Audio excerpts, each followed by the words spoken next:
Hello bachcho, let's see the question. The question says a transistor oscillator using a resonant circuit with an inductor L of negligible resistance and a capacitor C in series produce oscillations of frequency f. If L is doubled and C is changed to 4C, then the frequency will be. तो बच्चों यहाँ पे आपको एक transistor oscillator एक circuit दे रखा है और जो कि रेजोनेंस कंडीशन की बात करी गई है, ठीक है। इंडक्टर एल है जिसका रेजिस्टेंस नेग्लिजिबल है और कैपेसिटर सी है, सीरीज में लगाए हुए हैं, ठीक है।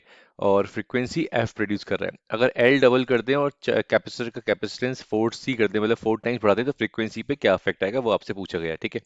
तो इस क्वेश्चन को सॉल्व करने के लिए बच्चों अपन को एक बेसिक सा फॉर्मूला क्लियर होना चाहिए। की कंसेप्ट अगर आपका क्लियर है तो आप इजीली इस क्वेश्चन को सॉल्व कर सकते हैं, ठीक है। तो फ्रीक्वेंसी का फॉर्मूला होता है बच्चों, फ्रीक्वेंसी का फॉर्मूला होता है at resonance condition, at resonance condition. देखिए अब यहाँ पे रेजोनेंस बोला गया है तो एक्सएल किसके इक्वल, एक्सजी के इक्वल। ओमेगा एल किसके इक्वल, 1 अपॉन ओमेगा सी के इक्वल। तो ओमेगा स्क्वायर किसके इक्वल, 1 बाय एल सी के इक्वल, ठीक है। और ओमेगा की वैल्यू कितनी आ गई, 1 upon under root L C. तो ओमेगा क्या होता है बच्चों, 2 pi F equals to 1 upon under root L C. तो यहाँ से एफ कितना आ गया बच्चों, एफ आ गया 1 upon 2 pi under root L C. तो ये बेसिक फॉर्मूला हमारा यहाँ पर फ्रीक्वेंसी के यहाँ पे ड्राइव हो गया बच्चों, ठीक है। ये फॉर्मूला बेसिकली आपको यूज करना है इस क्वेश्चन को सॉल्व करने के लिए, ठीक है। अगर ये फॉर्मूला क्लियर तो आप इजीली इस क्वेश्चन को सॉल्व कर सकते हैं, ठीक है। तो चलिए इस क्वेश्चन को अप्लाई करते हैं, इस फॉर्मूले को अप्लाई करते हैं और देखते हैं क्या आंसर आता है, ठीक है। तो जैसे कि मैंने बताया आपको फ्रीक्वेंसी का फॉर्मूला कितना बच्चों, F equals to 1 upon 2 pi under root 1 by L C. ये फॉर्मूला आपको यूज करना है, ठीक है, 1 बाय एल सी। एक बार चेक कर लेते हैं, यही ओके, यही फॉर्मूला है, बस मैंने यहाँ पे पूरे को रूट पे लिख दिया, ठीक है। ओके, तो यहाँ पे सबसे पहले हम इनिशियल कंडीशन देख लेते हैं। तो एफ वन का फॉर्मूला क्या हो जाएगा, 1 upon 2 pi under root 1 by L1 C1। और एफ टू कितना हो जाएगा बच्चों, 1 upon 2 pi under root 1 by L2 C2। हमें फाइंड क्या करना है, एफ टू। तो हम एक काम करते हैं, एफ टू को एफ वन से डिवाइड कर देते हैं। तो एफ टू की वैल्यू कितनी है, 1 upon under root L2 C2 divided by 1 upon under root L1 C1। मैंने पूरे पे लिखे हैं या फिर मैंने सिर्फ इसमें लिखा है, क्योंकि 1 का स्क्वायर रूट 1 ही होता है तो कोई फर्क नहीं पड़ने वाला है क्वेश्चन पे।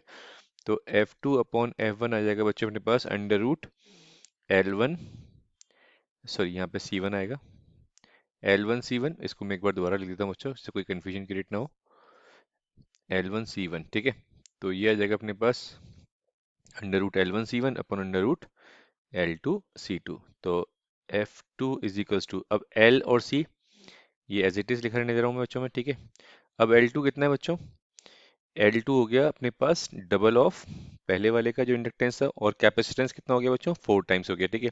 तो L से L कट जाएगा, C से C कट जाएगा, कितना आ गया अपने पास, ये भी अंडर रूट में चल रहा है बच्चों, ठीक है। तो ये अपने पास आ गया अंडर रूट ऑफ 1 बाय 8 और इंटू F1, ठीक है। तो यहाँ से अब अंडर रूट 8 को बच्चों क्या लिख सकते हैं, F2 कितना आ जाएगा अपने पास, 2 अंडर रूट 2, ठीक है। ये आ गया 1 upon 2 under root 2 into F1। तो फाइनल आंसर जो है बच्चों, वो F2 की जो वैल्यू है, न्यू फ्रीक्वेंसी जो आ जाएगा अपने पास, 1 upon 2 under root 2 into F1। ये हमारे पास फाइनल आंसर आ जाएगा, ठीक है। इनिशियल कितना, 1/2 अंडर रूट 2। तो let's see the correct option. So बच्चों फर्स्ट ऑप्शन है हमारा, ये फर्स्ट ऑप्शन है F/4, it is incorrect. Second option 8F, it is incorrect. Yes, third one is the correct one, fourth is also incorrect. So our final answer is third. So our final answer is third. Okay, I hope you understood well. Best of luck.